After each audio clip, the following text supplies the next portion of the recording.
आपका स्वागत है। कोरोना को लेकर नई अपडेट्स आपके बीच लेकर हाजिर हुए हैं। दरअसल भारत में अगर देखा जाए तो अब कोरोना ने रफ्तार पकड़ ली है।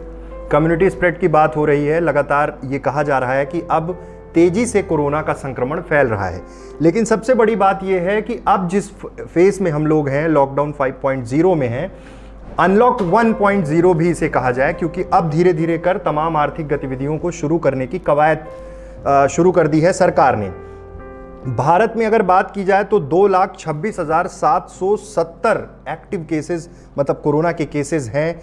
एक्टिव केसेस हैं 1,10,960 के आसपास। रिकवर्ड बहुत तेजी से लोग कर रहे हैं, रिकवर्ड हो रहे हैं, लेकिन मौत का आंकड़ा भी उसी तरह से बढ़ रहा है। लगभग 6,300 के आसपास मौतें हो चुकी हैं। ये कहीं ना कहीं सरकार के लिए, प्रशासन के लिए बड़ी चुनौतियां हैं, क्योंकि अब जब अनलॉक करने की कोशिश शुरू कर दी गई है, साफ हो चुका है कि अब धीरे धीरे कर उन तमाम गतिविधियों को शुरू करने जा रही है सरकार। महाराष्ट्र में हालत बेहद खराब है। 77,793 केसेस हैं कोरोना के महाराष्ट्र में। तमिलनाडु में 27,000 केसेस हैं। दिल्ली में 25,004 केसेस हैं। इस तरह से अगर देखा जाए, मध्य प्रदेश पर अगर अपन आए तो 8,762 केसेस हैं और मध्य प्रदेश में मौत का आंकड़ा 377 हो चुका है। नए केसेस जिस रफ्तार से मिल रहे हैं उससे एक बड़ी चिंता है, क्योंकि यह देखा गया कि केंद्र ने नई गाइडलाइन जारी की और कहा कि तमाम आर्थिक गतिविधियों को शुरू करने के लिए अब पावर राज्यों को दी जाती है। राज्यों ने फैसले लेने शुरू किए। आर्थिक संकट और आर्थिक मोर्चे पर राज्य बचाने के लिए, अपने राज्य को बचाने के लिए, राज्यों के उद्योग धंधों को बचाने के लिए कवायदें शुरू कर रही हैं।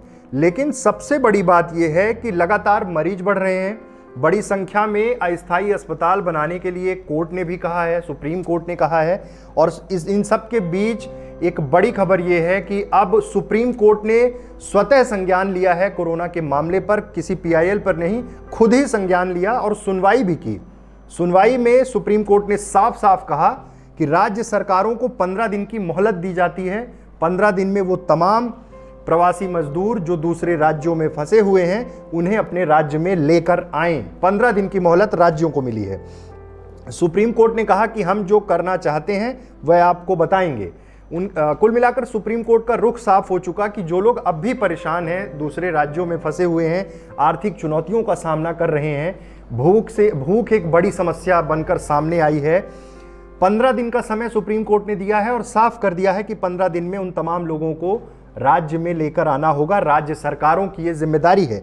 साथ ही रिकॉर्ड मेंटेन करना होगा, पूरे रिकॉर्ड डॉक्यूमेंट्स बनाने होंगे कि कैसे उन तमाम प्रवासी जो दूसरे राज्यों में फंसे हैं उन्हें कैसे आप राहत देंगे, कैसे रोजगार की व्यवस्था कराएंगे। प्रवासियों का पंजीयन होना चाहिए। तो ये बड़ी बात है कि सुप्रीम कोर्ट ने स्वतः इस मसले को संज्ञान में लिया और ये निर्देश जारी किए। मध्य प्रदेश की बात की जाए तो इंदौर, भोपाल, उज्जैन, खंडवा में नए केसेस मिले हैं। तो ये जो स्पीड है, स्पीड की बार बार जिक्र हो रहा था कि रिकवरी रेट मध्य प्रदेश में 62% है, लोग बहुत तेजी से ठीक हो रहे हैं। ये अपनी जगह है, लेकिन हम आंकड़ों पे अगर जाएं तो आंकड़े लगातार बढ़ रहे हैं। राज्य सरकार के सामने चुनौतियां कम नहीं हैं।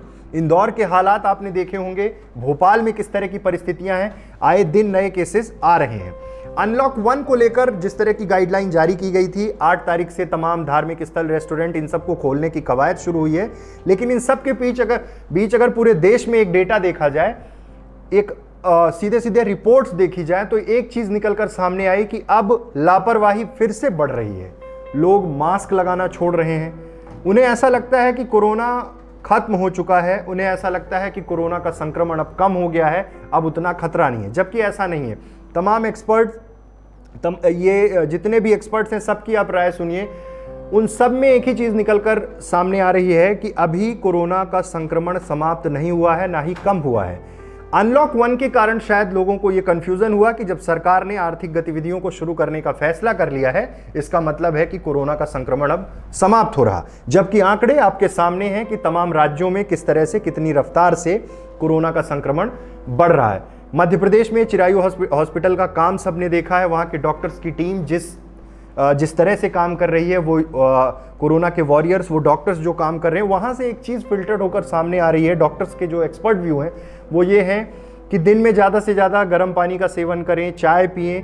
मतलब साफ है कि जो स्टार्टिंग में आरोग्य सेतु के माध्यम से आयुष मंत्रालय ने जो गाइडलाइन जारी की थी, उसी के तहत तमाम चीज़ें अभी भी करने की कवायद है। क्योंकि वैक्सीन कब बनेगी, क्या होगा, ये अभी बड़े सवाल हैं, इस पर अभी रिसर्च चल रही है। लेकिन फिलहाल मध्य प्रदेश को लेकर भी जिस तरह से ये देखा गया था कि बीच में बहुत स्ट्रिक्ट था प्रशासन की वो कवायद थी, लेकिन अब जब सारे व्यावसायिक संस्थान खोले जा रहे हैं तो ये उनकी भी जिम्मेदारी है कि सोशल डिस्टेंसिंग का पालन करते हुए, तमाम जो कोरोना की गाइडलाइन है उनका पालन करते हुए आगे बढ़ना बेहद ज़रूरी है। क्योंकि संक्रमण का खतरा भी टला नहीं है, संक्रमण बड़ी तेज़ी से बढ़ रहा है, इसलिए हमें और आपको सतर्क रहने की बेहद ज़रूरत है।